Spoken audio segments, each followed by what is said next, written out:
In this video, we're going to look at two more strategies or tricks that you can use to simplify trig expressions. So for example, if we take a look at the very next problem here, we can't use any of the tricks that I've taught you from the last video to simplify this any further. Okay, so remember trick number one was we try to change everything so it's written in terms of sine or cosine, and it's already like that. Okay, so I can't do that anymore because it's already written in terms of cosine. Number two, I don't see any trig functions that are squared. I do see that cosine is written with 1, and it's been subtracted by 1 here and being added together with 1, but it's not squared. So I can't use the Pythagorean identities, but it looks like it's really close to being able to use the Pythagorean identities though.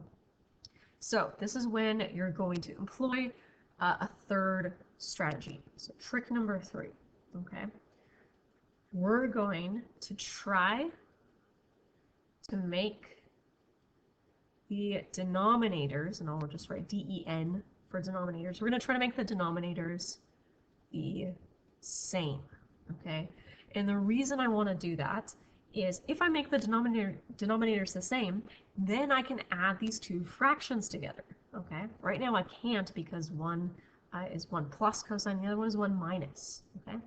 So this is actually going to use a little bit of stuff that we've learned from past units. So recall that if we can't, or if the denominators are not the same to begin with, I have to take one of these fractions and multiply it by this denominator over itself. So I'm going to multiply this by 1 minus cosine x divided by 1 minus cosine x.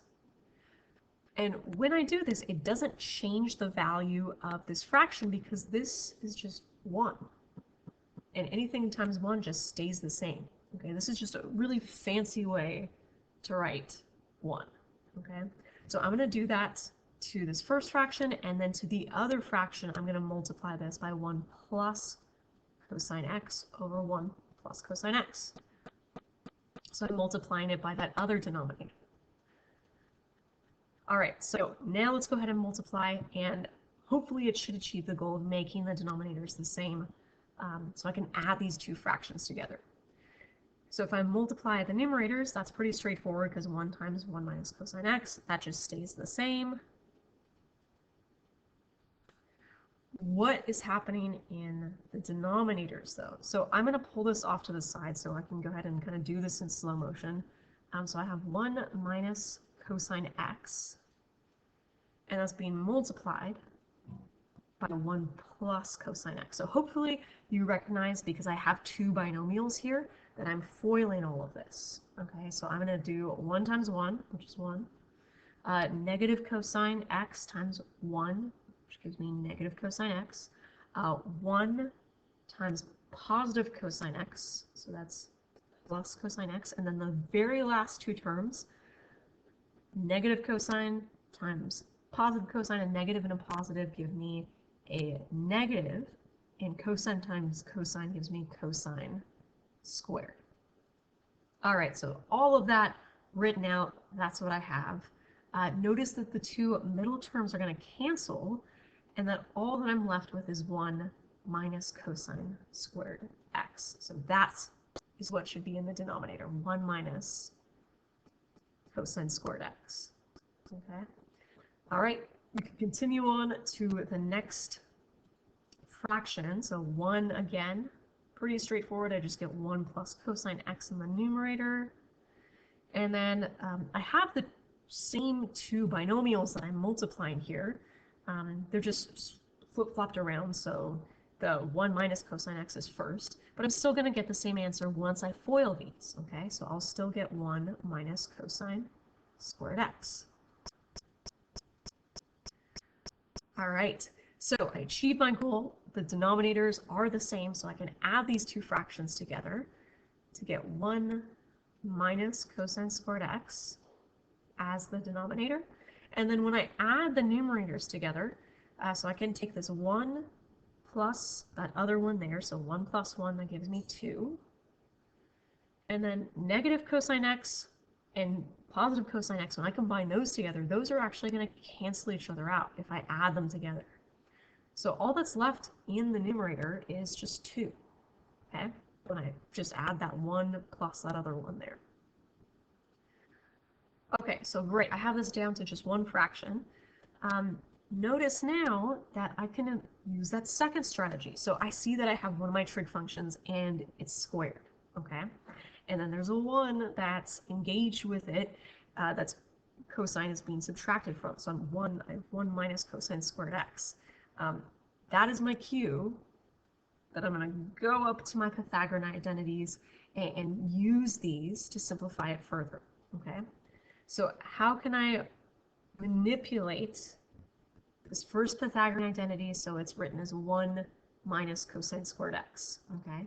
So I can easily do that if I just subtract cosine squared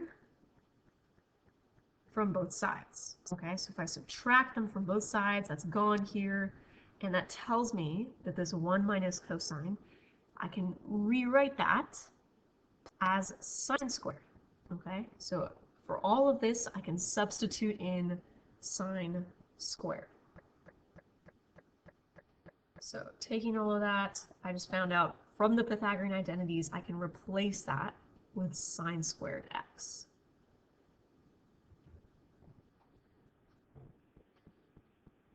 So at this point, you may think, okay, that we've simplified this to its completion, like we can't go any further. When you get to calculus, it's going to become clear to you then why we're doing this. But we're practicing now for when you get to calculus. We typically don't want to have trig functions in the denominator for things that we solve for when we're in calculus. So we're going to practice doing that right now. How do we write this so that there's not a trig function in the denominator? Okay, so I could use the following rule actually up here, and I'll kind of clear some of this out. So I'm using specifically this rule here that says that 1 divided by sine, I can rewrite 1 divided by sine as cosecant, okay? Now, right now that's not exactly what we see. There's the number 2 in the numerator instead of the number 1, so that's totally fine if we have a different number other than the number 1 here. So let's say we had the number 8 in the numerator. That 8 would just go in front of our trig function, okay, when we simplify this. So that 2 that's up in the numerator right now is going to go at the very front of our cosecant function. Notice also that this is squared where one over sine, the rule that we have for our trig identity, it isn't squared. This is also totally okay. So whatever the exponent is here for our trig function, let's say it was to the power, I don't know, 4, so sine to the 4th power, then when we write our cosecant function, this just also has to be to the power of 4, okay? So I can still apply this rule even though I have something bigger than 1 in the numerator, and even though this is to the power of 2. It doesn't matter the power, we just carry that power over when we write our cosecant function. So we can take all of this, simplify it to cosecant, okay? It's cosecant squared, just because this is squared as well, and then that 2 goes right in front of the cosecant, and then that would be fully simplified, okay? All right, let's try one more problem now. So for this problem, I definitely could try out the strategy where I change everything in terms of sine and cosine. On your own time, you can try that out. But if we did that, we wouldn't be able to continue simplifying if we use that very first strategy. Okay, so this one is not going to work in this case. So I'm going to employ my strategy number 3. I'm going to try to make both of the denominators the same so that I can take these two and subtract them together. Okay, so clearly this has a denominator. What is the denominator for a tangent? So it should be 1. If we don't have a denominator, it's always 1 that's in the denominator. So I would need to make both of these denominators the same in order to subtract. So the only way that I can do that is if I take this fraction and multiply this by tangent x divided by tangent x. Okay. So when I do that, in the numerator, I get tangent squared x all over tangent x. And then I'll rewrite this one here. So now we can see they have the same denominator, and I can go ahead and subtract them. So tangent of x is in the denominator, and then in the numerator, I have tangent squared x, so it's squared, minus secant squared x. So now that I'm here, I can continue to simplify this a little bit further, and I'm not using this strategy where I'm changing everything to sine and cosine, okay?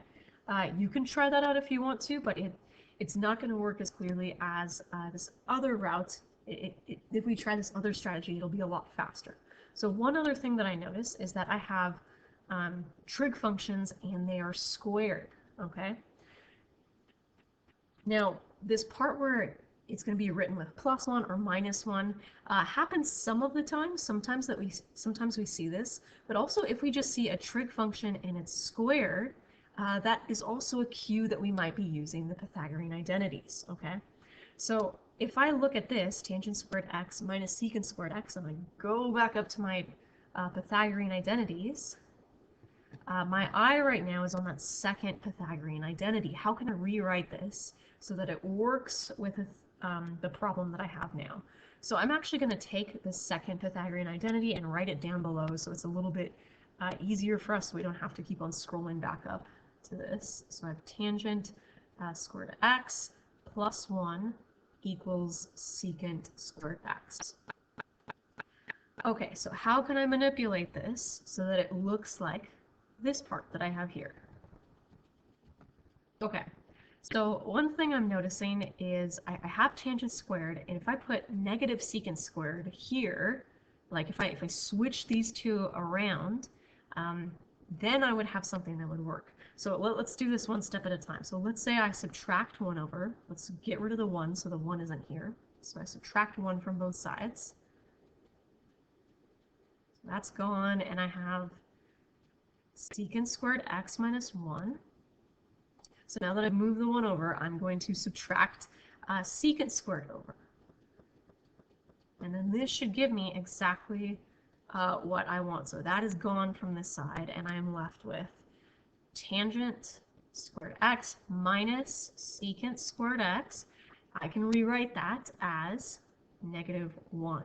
Okay, so that whole entire thing I can replace with -1. So now I have -1 divided by tangent of x. And just like with the last problem, I want to think about how I can rewrite this so that I don't have a trig function in the denominator. Okay. So the only way I could do that is if I scroll back up here. If I have 1 divided by tangent, I can rewrite that as cotangent, and that's now I've taken this trig function that was in the denominator and I brought it up to the numerator, which is something that we would want to do when you get to calculus. So I can rewrite this then as negative cotangent of x. I'm writing that because that -1 just moved to the front of our trig function. All right, so those were problems where we were simplifying everything down using those strategies. Now we're going to look at another type of problem you'll encounter, which is where you have to verify the identity. So if you remember doing geometry and the proofs that you had to do in geometry, this is a proof in trigonometry. So this is like your version of doing a proof, but in trigonometry. So essentially how this is going to work is I have to manipulate one of the sides of the equation. I'm just going to pick one of them and manipulate it so that it looks the same as the other side. Then I can say that this trig function is equal to this one if I make both sides look the same. Okay, so just for the habit of like making this a little bit easier for you, whenever we solve these or whenever we verify the identities, we're going to leave the right-hand side alone. So don't touch this, no matter what, don't mess with it. And we're going to change, we're going to manipulate the left-hand side. We want to change this side so that it ends up looking like what I have on the right, okay? I could have just as easily done it the other way around, but just for simplicity's sake, when we do this, I'm just going to tell you to not touch the part on the right, and we'll change the part that's on the left, okay? So here is where we're going to use our last and final strategy number 4, okay? It's a little hard to basically put out into a rule, but essentially what I'm doing here, when I look at what I have on the left-hand side, okay, I see that I have cotangent cubed x, okay? Now, I know that I can do something whenever I see that a trig function is squared, not when it's cubed, okay?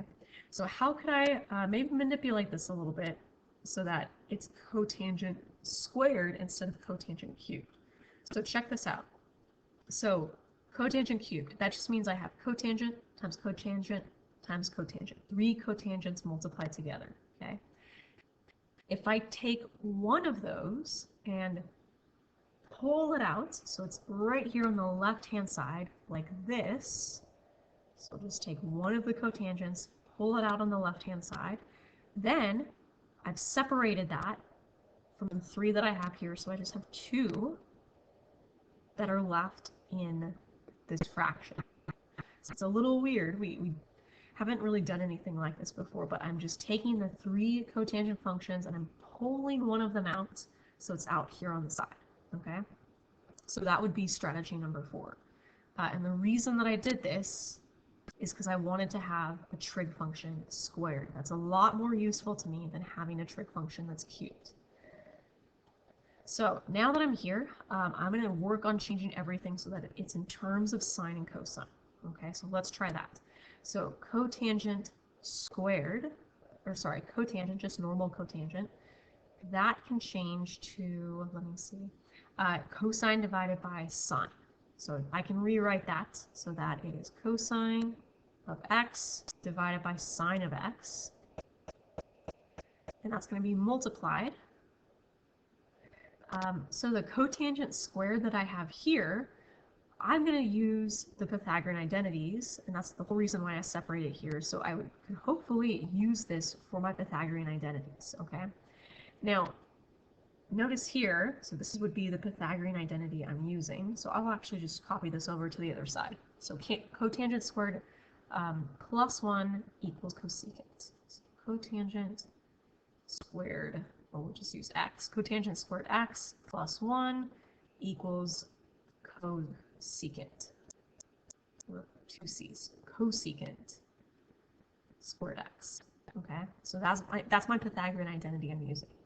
Notice that here, what I'm trying to get it to look like aligns with my Pythagorean identity. So, okay, what's happening here? Like, I'm trying to get this to end up looking like what I have in blue over here.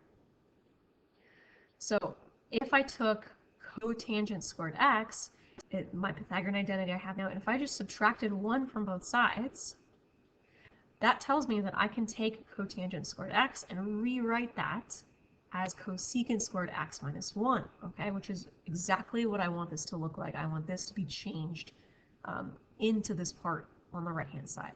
So I'm going to do that right now. So cotangent squared x, I can change that to cosecant squared x minus 1, okay? All right, then in the denominator, I'm going to go ahead and just use the reciprocal identities. So cosecant, that can change to, there's a whole bunch of stuff over here, but cosecant can change into 1 divided by sine.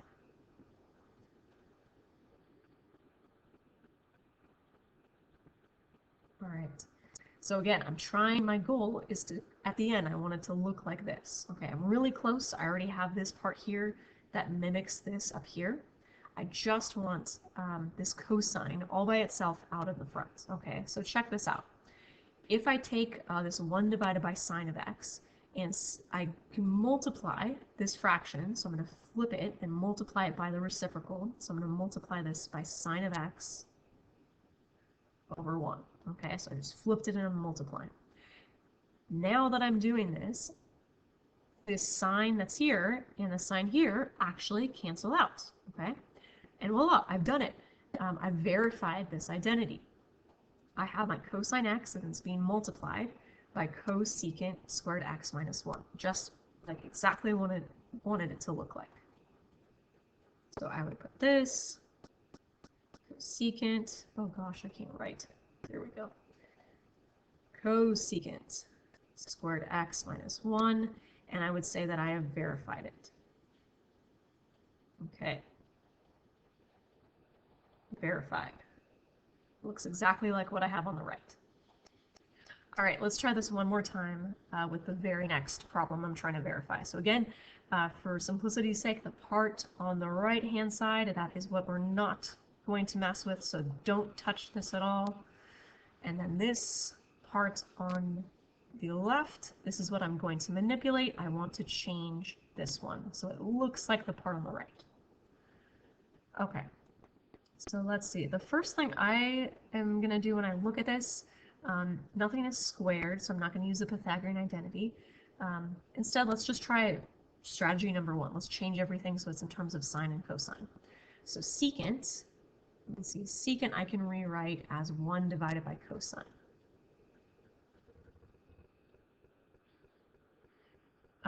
Cosine, that is already in terms of cosine, so I'm just going to keep it as it is, but then I'll put a 1 underneath it. And now I'm here. Okay. So hopefully, once we get something like this, you see I have 2 fractions, and I can't subtract them unless the denominators are the same. So how would I make the denominators the same? So if I took this fraction and multiplied it by cosine x over cosine x, so let's multiply that. I get cosine squared x in the numerator all over cosine x, and now the denominators are the same, so I can subtract them, okay? So in the denominator, I'll have cosine x. In the numerator, it'll be 1 minus cosine squared x. All right, perfect. So check this out. In the numerator, right there, I see something that I can use for a Pythagorean identity, okay? So recall that one of my Pythagorean identities, I'm just copying it over from my identities that I have over there, is sine squared x plus cosine squared x equals 1. So if I manipulate this a little bit so it looks like this, then I can use this to substitute that in, all right? So if I subtract cosine squared x from both sides, I do that, now I have that sine squared x is equal to 1 minus cosine squared x. Perfect. So I can take this and I can replace it with sine squared x. Okay. So that I replace with sine squared x all over cosine x. And it looks like, just from like trying to simplify this down, we're not exactly where we want to be. We want it to end up looking like this, okay? So here, I'm actually going to use that strategy that I did right at the very beginning of this problem, where I pulled one of those cotangents out, okay?